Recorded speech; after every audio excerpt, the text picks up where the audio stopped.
Welcome back to DVC Weekly. This is episode 29. My name is Jason Erpelding. I'm the broker of Buy and Sell DVC. I'm here with Scott Ferrioli. I'm the owner of DVC-Rental.com and BuyandSellDVC.com. Today is August 25th, so your 11-month window is going to be July 25th, and your 7-month window is going to be March 25th. And remember, be sure and hit the like button. Be sure and hit the subscribe button. You will find us on Instagram. You'll find us on Twitter. You'll find us on Facebook. We have a Facebook group. And the rental side is also on TikTok. Well, resale side is there too. It's all under one thing. Okay. There's a lot of rental stuff. I need to maybe even it out and put a little more resale stuff, even though I do mention it. That's under DVC Scott on TikTok. And today we're going to go right into answering some more questions from the internet, some different discussion boards, or maybe from our Facebook group. So the first question is, this person has been discussing buying a property. They know they want to use it at Copper Creek. They want to use it in a 2-bedroom, and they want to book their reservation 7 to 11 months in advance. So they said their last hurdle concern to purchase is availability. I've read about the studios having booking issues. That is true. At Copper Creek at 11 months, but not the 2 bedrooms really. And then the person says they checked availability and it looks like they were having issues. But I know that you can comment on that on the rental side in regards to availability. Well, I'll start with the studios. The studios at Copper Creek have the smallest percentage of studios on Disney property. So the resort itself has the least amount of studios, and that's the most in demand room for everybody. So a lot of times, 11-month window, the day of the 11-month window, those studios at Copper Creek are sold out. 2 bedrooms, not as much normally at the 11-month window, but I'd say on average, definitely probably more than 7 months out. So if you know that you want a 2-bedroom at Copper Creek, you would want to buy there. I don't think you'll have too many problems at the 11-month window normally. I mean, that'd be very, very rare if it happens. But a lot of times before you get to 7 months out, Copper Creek 2-bedroom is gone as well. But for the studios, 8 a.m., 11-month window, sometimes gone within a second. So they are really tough to get, the studios. But yeah, I mean, I wouldn't think you would have an issue getting the 2-bedroom. It's normally not the case. I mean, I don't know if there's just a weird scenario that they came up with at the 11-month window, the 2-bedroom was gone. But typically it is there. But again, it's normally gone before 7 months out. So if this is where you want to be, you're going to have to buy a Copper Creek. But know that it is tough. It's, I don't say impossible to get. It's really hard to get the studios, and the 2-bedroom can be probably a little tough as well. There's not a lot of rooms at Copper Creek. So this next question might touch a little bit more on someone wanting to rent out their points with DVC-Rental. Remember the dash to save the cash, DVC-Rental.com. So this says, questions about renting out points from a DVC newbie. Okay, you love the newbies because you walk through the process. Yep. It's smooth. So we purchased 100 point.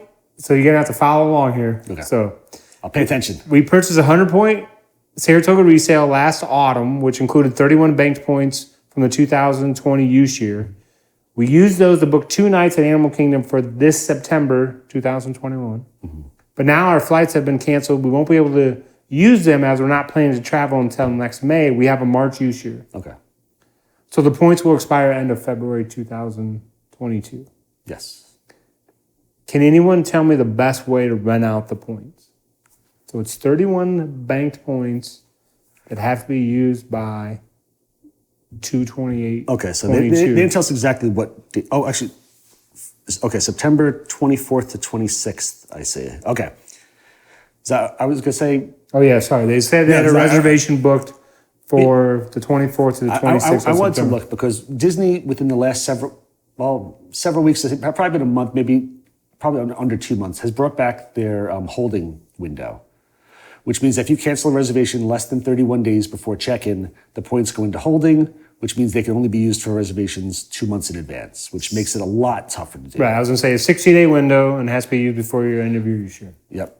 So for something like this, I would highly suggest getting that reservation listed for sale immediately, and then making sure that you cancel. I mean, you're coming up close to that window anyway. They may have to cancel. In a normal scenario, I'd say list your reservation for sale because there's really not much left the rest of this year. and there'll be a lot more demand for the reservation itself. So as long as we can get it out there before the 31 days in advance, there's a decent chance that we could possibly get it sold. Otherwise, you got to cancel it before 31 days out, so that way you can use it. And I would say you'll be able to book another reservation sometime before February 28th when the points expire, and then rent out the reservation that way. At this point, there's probably not a great use for just giving us your points. Confirm reservation is the way to go, whether we list this one or if you have to cancel this one, book something else 6 months from now, and then we'll list that reservation for sale on our deals page. Yeah, right now, I mean, availability between now and the rest of the year is so... Not much. It's really not much, which is why it'll be helpful to get the reservation out there, because somebody may want it, because there's really not that much left. But otherwise, there's not much time before that 31-day window, so... So in this case, the answer would be I would try and run out the reservation. Correct. As long as we can get it a little bit before that 31-day window, but if it's only a couple days prior, at this point, we'll probably have to cancel that reservation. And you'll book another studio sometime later on this year if something becomes available, or early next year, and we'll rent that confirmed reservation. So let's say someone does have that question, and they want to speak to someone at DVC-Rental, either through the email or phone. What's the best way for them to get that question sent to the team at DVC-Rental? To send it to our team, you can email us at requests, requests, at dvc-rental.com. Or you're always welcome to call our phone number at 407-494-2320. Okay. And here's another question. This question is the split stay points. Let's see. I have a split stay booked in December over 3 resorts. Apparently, I found the hardest questions here. I see this. Booked over 3 resorts using banked, current, and borrowed points. Remember, you can have 300% of your allocation. Oh, sorry. 250% now. Yeah, sorry. Under normal circumstances, prior to March 2020, if you had a 100-point deed, you could use up to 300 points because you would bank 100 points, you would use the regular 100, and you could borrow up to 100. But now they have a borrowing restriction. It's still in place. As of now, still in place for up to 50% of your future points. So ideally, if December doesn't happen, I'd like to rent out one of the bookings and cancel the other 2 to use the points next summer. Okay. My question is, if I cancel 2 bookings, will the one remaining automatically use the banked oldest points, or is it something I had to do by phone? Great question. Tricky question. All 3 reservations they hold on to which points you use to book them. So if you cancel 2 reservations, it'll cancel those exact points that you used. So you may have to call DVC on the phone and have them reallocate the points to make sure that the oldest points will now be used for the one reservation that you are keeping. It doesn't automatically do it. It's, every one of those reservations, it uses the allotment that you used. It's not like it just switches them around. Those are like locked in. So, you just have to call DVC and say, hey, I canceled 2 reservations. I'd like to reallocate the points to use for those, and they'll be able to take care of it for you. Now, can you do it online where you cancel the first 2 and then modify, or? No, you can do some modifications online, but there's no way to reallocate points. So that would be one that would require a phone call. Okay. All right. So now we're going to go into your food review of the week. Come here, I'm gonna eat you! Get in my belly! All right. So I can't hold off my number 1 favorite cookie at Giddeon's any longer. I've been stretching it out a little bit, trying to pepper different reviews in there. So my number 1 cookie that we tried was the chocolate chip pistachio cookie. Just like the other cookies, it was $6. It's big cookie, half pound, super soft, loaded with chocolate and pistachios. So it was salty from the pistachios, sweet from the chocolate. It was fantastic. This is going to get the highest score I've given so far. This is getting 9.1. It's hit 9 territory. I have a feeling we could probably see some 9s coming forward as well eventually, but this thing was absolutely fantastic. Chocolate chip pistachio cookie. Again, we had the chocolate chip key lime pie cookie, which was number 2, which was, again, really, really good as well. You can't go wrong with that. That was a great cookie. And the peanut butter crunch cookie, which is probably just a little too much peanut butter, if you could say that, because a peanut butter cookie with peanut butter morsels. But again, that was like an 8-something rating too. I mean, all 3 cookies were fantastic. I'm drooling a little bit just thinking about Giddeon's, and I'm going to have to go back at some point to try some other cookies because they always have different cookies and they always have like new flavors of the month and stuff. So they're always rotating stuff around. So I was really, really impressed with all 3 cookies I had from Giddeon's. I will definitely be going back there. There's a long wait to get in there. I'll have to take Jason with me next time. We can go try some cookies together, but absolutely loved Giddeon so far. A little expensive for a cookie, but I mean, they put the ingredients into it. Sometimes, like the last review I just did was for that big cookie, the strawberry cookie at Goofy's Candy Company. And it's $5.50 for it's a big cookie and you can split it. But when you look at the ingredients and you can see the picture that we're showing, I mean, this cookie has the ingredients. You see all the chocolate chips, you see the pistachios. I mean, it feels like you didn't get ripped off. You're like, this is an expensive cookie, but I see where they put the love into it, and it's fantastic. So, and did you already say the score? Or? Yep, 9.1. Okay. 9.1. First time we've broken 9 so far, and I hope to keep it up. Nice. I have a feeling some cruddy ones will be coming sometime soon too, just to make Jason sad. All right, now we're going back to some. So this is really, I'm sure you get this question a lot when it comes to people that are renting points from you. So this says, renting DVC points, what benefits can you use? And, so I'm thinking about renting DVC points so we can try and stay at Boardwalk without breaking the bank. I understand the risk, though they have said we could have a credit if travel is still restricted. But I'm so confused about what benefits you get when staying like this. So when you're renting somebody's points, you don't get the same exact benefits of the DVC member, because some of the benefits that DVC member gets, you have to show your blue membership card. So, I mean, when you're renting points, the main thing is you're going to be saving 40 to 50% off of Disney's prices for the same exact room. You still get all the benefits of staying on Disney property. So you still get, you have free parking at the parks. You still get Magical Express. When they're doing extra magic hours before or after the parks, you still get that. Everything you get as a regular staying on Disney property. Plus, you also get to save the $25 per night parking fee that they charge at the deluxe resorts. So mostly it's everything that you're used to, plus the parking, and you're saving about half off of Disney's prices to stay in the deluxe rooms. And when you're checking, checking in is a smooth process. Oh yeah, everything's booked in your names. Everything is linked up on your My Disney experience. You're still able to check in advance online, which they are encouraging due to COVID protocols. So they actually prefer you to check in online. They'll text you on your phone when your room is ready. You go right to the room. Your magic bands are set up with it. If you've got magic bands, they can give you a room key for the room as well. But everything is exactly as you're accustomed to when you book directly through Disney. So there's really no differences.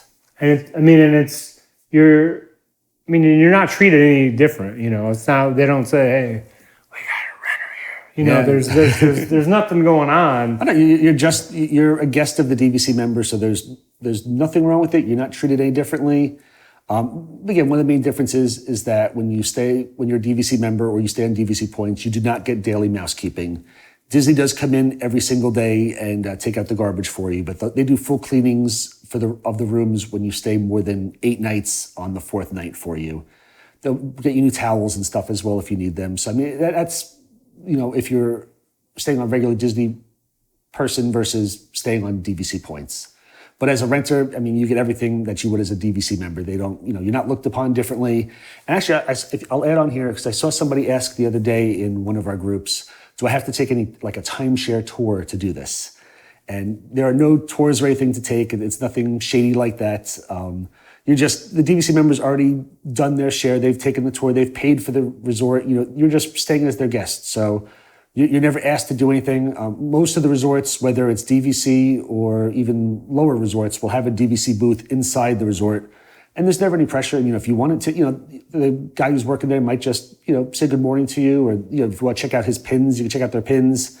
Or, if you want to schedule a tour while you're there, definitely, we always encourage people to do the DVC tours. Because if you're new to DVC, I would definitely recommend checking it out. Because you're going to want to buy resale, of course, but take the tour because you want to find as much information as you can. As we say, we want educated, people to work with, because the more you know about becoming a DVC member, or the more you know about the deluxe resorts, I mean, the more you'll understand how much savings you get through buying resale or renting points. If you've never stayed at Disney and you don't know anything, and we do run into this as well. Like I had somebody, I remember like a year ago, who we gave them a price on an Animal Kingdom room, and it was like $210 a night, which is a fantastic deal for Animal Kingdom. And their response was, "Oh, well, this is more expensive than the All-Stars." And that was the end of that. They disappeared after that. They didn't realize that the All-Stars are a value, and I mean, you're not even close in the rooms. All they knew is that, oh, we were more expensive, so it must be the same thing. So why go through us? So the more you know about staying at Disney, the more you know about DVC, the better customer you are for us, because you realize the savings. Yeah, I mean, and when I worked for DVC, back in between 99 and 2001, the thing that I would tell people is, if you have the opportunity to go learn about DVC, and I would say, listen, you go there, you find out about DVC, and then you say, okay, this is not for me. I know about it, but this is not for me. But But you may go there and find out that it is for you. And of course, it's better to find out sooner than later, because then you can start using points, and basically the price per point has always gone up. So you're going to get in at a lower price and you can start using the points. So it's one of those things where, don't be intimidated. Like, to me, you want to find out, and then that way, like, oh yeah, we've already discovered DVC. Maybe you say we only make reservations 2 weeks in advance, so DVC is really not for us or something. But at least you know about it. Like, if you have the opportunity, you should always go and discover it and to see if it is for you or not. Yeah, if you talk to many DVC members, they'll tell you that their worst regret is that they didn't buy sooner, that they waited longer to buy in. I know that was ours, but our family wanted to wait till it was right financially for us. I sit back and I look at it, I'm like, man, we should have bought 5 years prior. I had 5 more years of membership, 5 more years of all these bonus stuff. But, I wanted to do it when it was right for my family. So it's just, the educated customer is our best customer.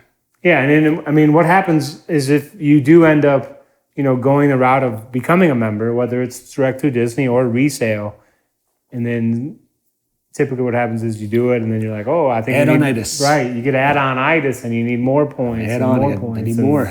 And it's funny when I don't know, like when you're at the parks or at the resorts, do you hear members like discussing like what they own, or I own X amount of points, or not really, or? I'll hear a lot of people talking about DVC. A lot of times, maybe they're not disclosing what they own or how many points they have. But whenever you hear somebody talk about DVC, it's always in a positive way. I mean, we go to the parks, the resorts. You'll hear it all the time, and people are always happy to talk about it. Again, maybe they're not disclosing too many private facts, we'll say, but they're always talking about DVC and how long they've owned for, or where they've stayed. I mean, I don't say it's a bragging thing, but I mean, people who buy DVC typically are happy with it. And, some people sell, obviously, but I mean, most people are happy with it. And even the ones who sell get years and years out of great family vacations. So yeah, I mean, I wouldn't say it's a bragging thing, but it's like if I'm at the pool at Animal Kingdom, like I feel like I hear this, this person's like, they give a detail of, I own 210 points at the boardwalk, I own 160 points at Saratoga, and I own this, and then the other family says this, and then, they're going through their, similar talk, they're bonding. So, I have heard that. Again, maybe not a ton, but I've definitely heard people back and forth where they own, how long they've owned, how many points, and yeah, it's a bonding experience.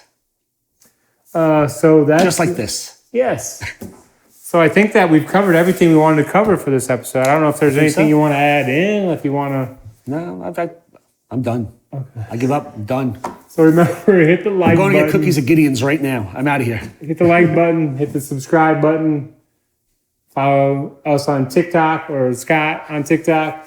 And we'll hope to see you back next week. Thank you so much. Have a great day.